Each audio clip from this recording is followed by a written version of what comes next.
Hello and welcome to today's episode of CCTV.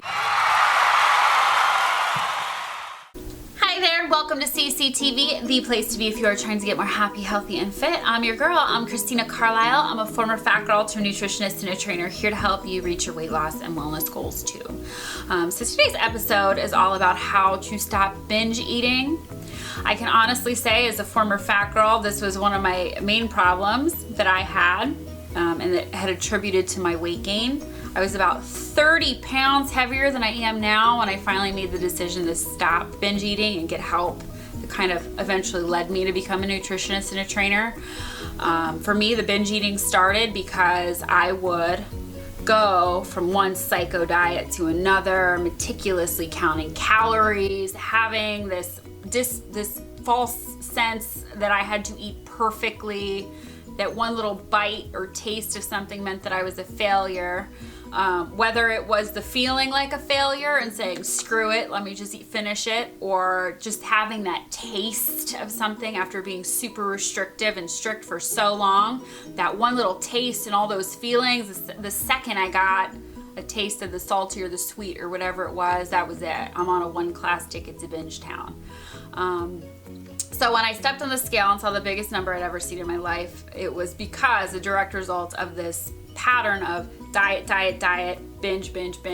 So even though I was eating healthy 80 to 90% of the time, it was those slips, those binges that were dramatically causing my weight to escalate and spiral out of control. And I felt out of control. And if you're suffering with a binge eating disorder, if you do binge eat, I get it.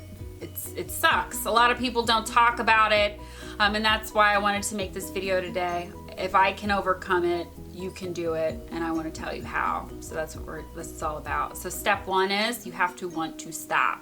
We want to change, which is the basis for breaking any bad habit.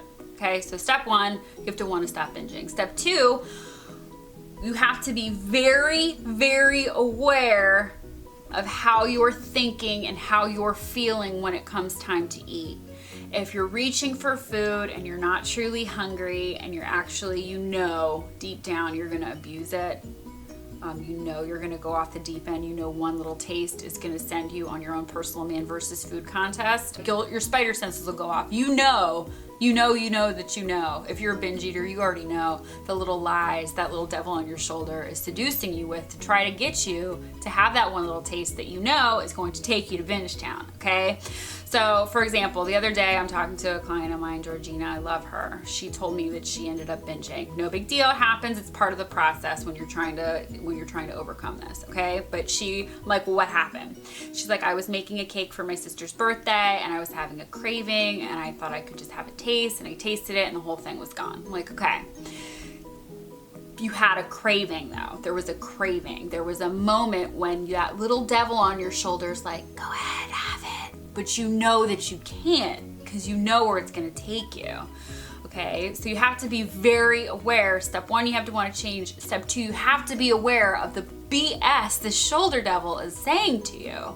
I mean, for me, it'd be anything. It'd be like, okay, you can just have one. Just have one. You've had a good day. You've been so good. Just have one little taste. Binge Town. It was just like giving cocaine to a drug addict. I mean, we're off. Like, you can't shut it down, and then all of a sudden the food's gone. It's like, oh, and then you feel terrible. Physically, emotionally, mentally, all of it. So once you know that little shoulder devil is seducing you, and you'll feel it, sometimes it can pop up hours before food's even involved. Maybe you're at work and you're like, ooh, ice cream would sound good, or ooh, why don't we skip the gym and go to happy hour, or just anything that involves calories, food or drink. It doesn't matter.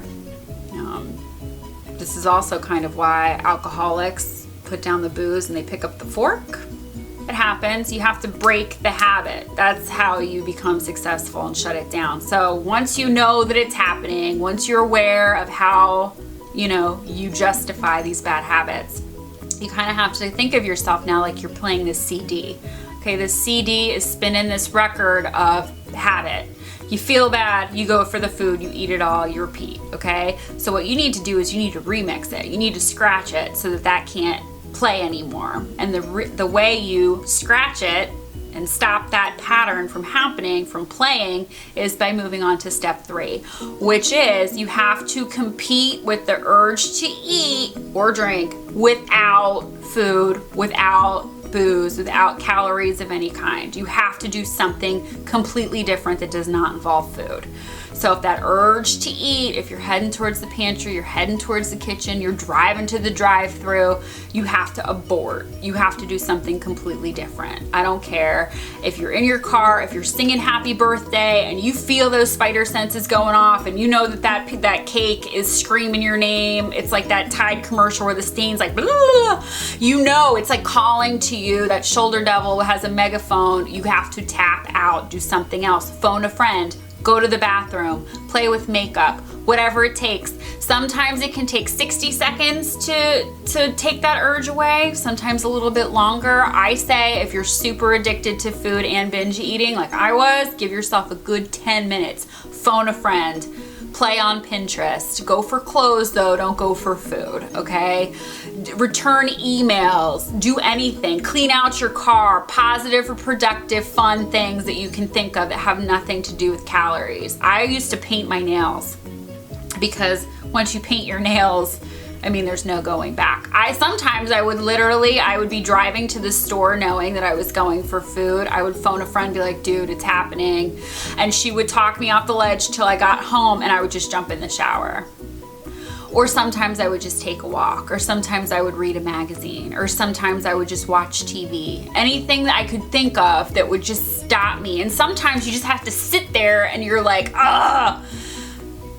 just freaking out because you're so ingrained in this pattern, but it's completely possible to break it. Like if I can do it, you can do it. Oh, and by the way, my reset cleanse, I've developed it to help me overcome. I personally developed it because I was like, well, I was so addicted to sugar and food that I was like, what can I do to break those habits? So I developed my reset cleanse to kind of shock the system, overcome cravings, undo the toxic damage and the hormonal imbalances that were triggering me to go for food. I developed that. I'm going to put a link to that below if you're interested. It's kind of a great tool to kind of help you overcome the urges for food.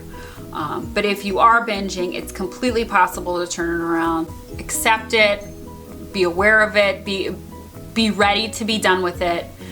Be aware of your thoughts and feelings. You know if you're going for, you know what's happening. If you're a binger, you know yourself better than anybody.